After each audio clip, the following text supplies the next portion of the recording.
In many ways, Cardano hasn't exactly been recognized as the pioneer of smart contracts.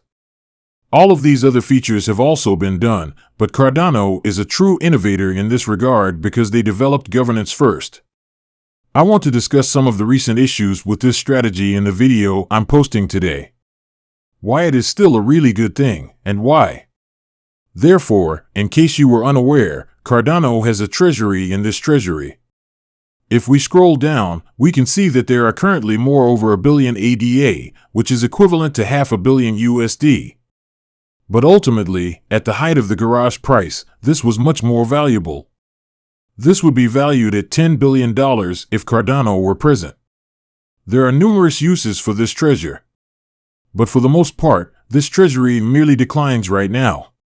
When events like catalytic funding rounds are completed, these are essentially the places where the neighborhood gathers to vote on rounds utilizing this billion ADA. Additionally, each round has a certain amount of ADA allocated to it.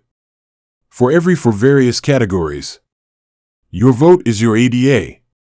Your vote power will therefore depend on how much info you have. Then you vote on the plans, and the ones with the most votes get funded to the extent that they want the money. There is a total sum of money for each category. And whoever can afford it receives actual ADA or money equivalent to US dollars. And they receive it to aid in the project's development. This is very fantastic. This is a decentralized method of funding the community's Cardano development. It's incredible and fantastic. However, this is not ideal. This is a huge step in the right direction, and Cardano has taken the lead in it. I don't really see any other blockchains implementing this. However, there are certain gaps, and in today's video, we'll discuss Dateless Turbo, a plan that costs roughly $1 million or $780,000. In this idea, taxes would amount to roughly $750,000, which is a lot of taxes. However, as you can see below, its main goal is to make data lists sync 10 times faster. This is cool, then. It's a smart move. Is it really worth $800,000? I'm not sure, especially when we already have things that are essentially this and are working to be this but better, such as legendary light clients with entirely new capabilities that are essentially bootstrapping the entire Cardano node and are almost finished. Why was this approved? And it's also important to note that according to a comment with $800,000, almost this person has been working alone. However, they might bring in their teams for crucial components.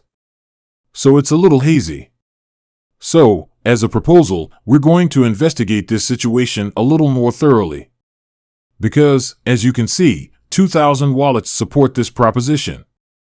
Additionally, nearly 300 million ADA voted in favor of the idea. I now realize how fantastic it sounds. Many folks who lack a strong technological background may only be able to perceive this. They then respond, hey, 10x, quicker. Cinco de Mayo, and it takes ages. Due to that, they are unaware that this is already being done at full node capacity with Mithril and a light node, and that you may obtain a light node when at full node capacity. It's excellent. If I remember right, this is funded for $759,000, which is a sizable 6% of the entire catalyst expenditure. That is mostly accurate.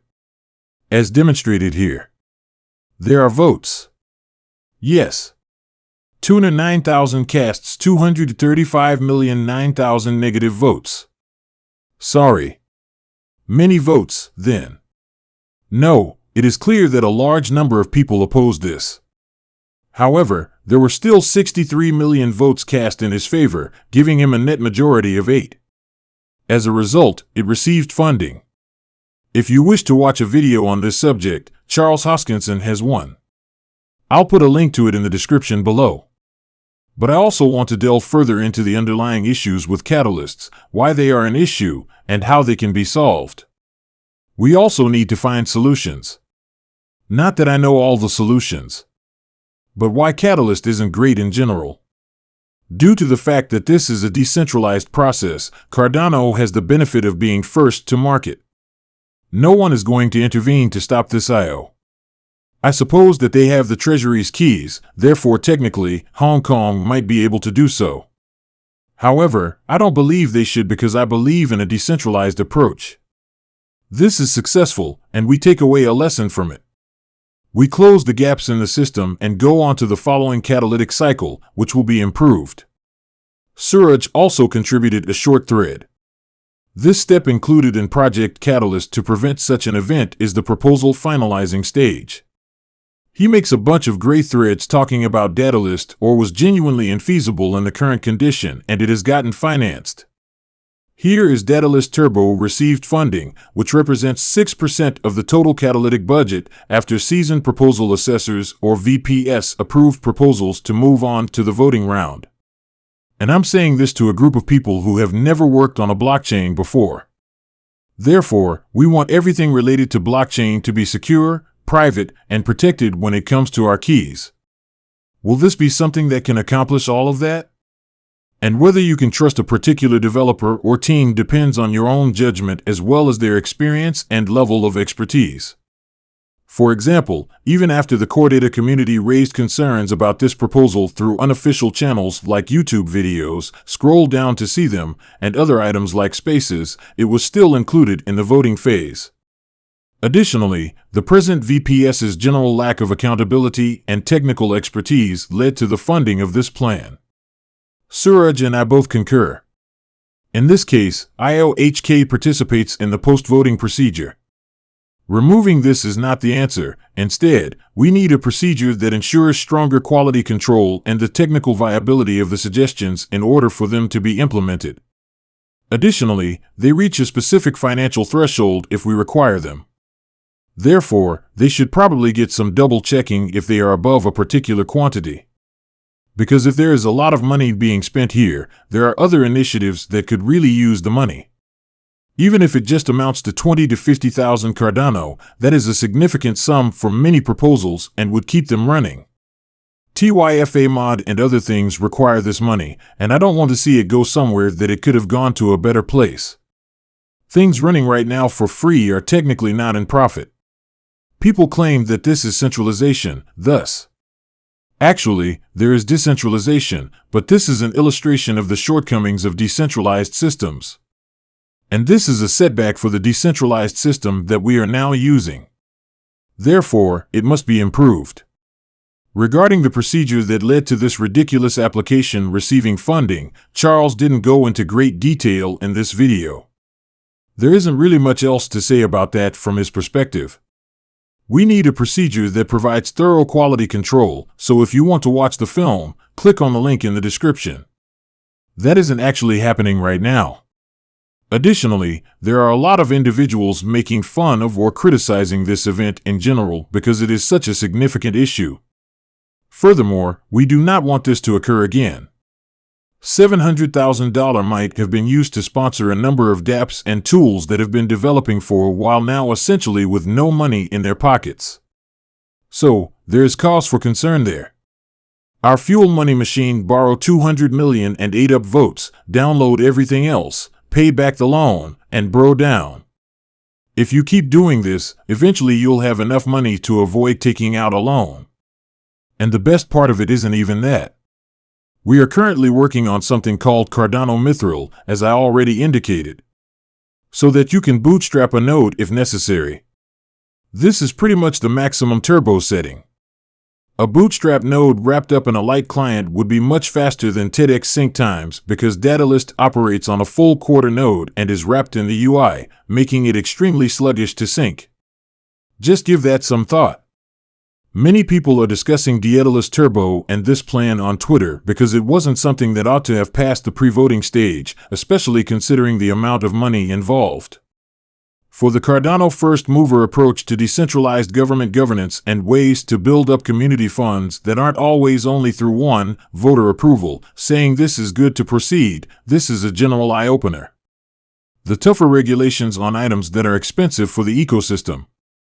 My overall opinion is that this money should have been used for other initiatives that were more active in development and had half-built goods to demonstrate that they weren't paid for. Although it never happened, that would have been fantastic. In the end, I believe the best course of action is to establish stronger voting procedures or stricter procedures on financing bids that are eligible for the vote round. That's not a very good addition. I believe we should also say that there will be a lot more solutions for other issues that crop up because it won't solve all of them. There will always be bad ideas for systems or malicious individuals. The first thing I want to say is that Suraj and I both think that higher assurance for these really high financed items may be beyond a certain barrier above 100,000 is that we need to find ways to go around those too. People might then simply say, hey, let's set that to 9,999 D99.99. Making sure that the people who are ensuring this quality are looking into those things too and have knowledge on some technical space will be really good. Therefore, having conditional things for when proposals should be extra looked into, especially so if in previous rounds they haven't had proposals or they don't have a working product, will be really good. We will be receiving D-reps, therefore, that will be really helpful for where our voting is coming from. However, if someone has more than 200 million and 8 in their pocket, they can vote for themselves right now. Nothing will truly stop them from receiving their funding if they make it to the vote stage. Okay, that concludes today's video. All in all, I'm pretty enthusiastic about anything crypto. Although it's not the end of the world, we still need to make improvements. We lost hundreds of millions of dollars in user cash, and on top of that, we only had one proposal that might have been much better and probably didn't need to be considered. I apologize, but we didn't require it. But everything is well overall. We'll be all right, I promise. I simply want to raise awareness of the issues amongst everyone. Prepare yourself to participate in the following round of voting as well. Look into various matters and notice suggestions like this in advance. Perhaps you can even assist in pointing them out. I'll see you guys in the following video, though. Your pal Jack was there. Leave now.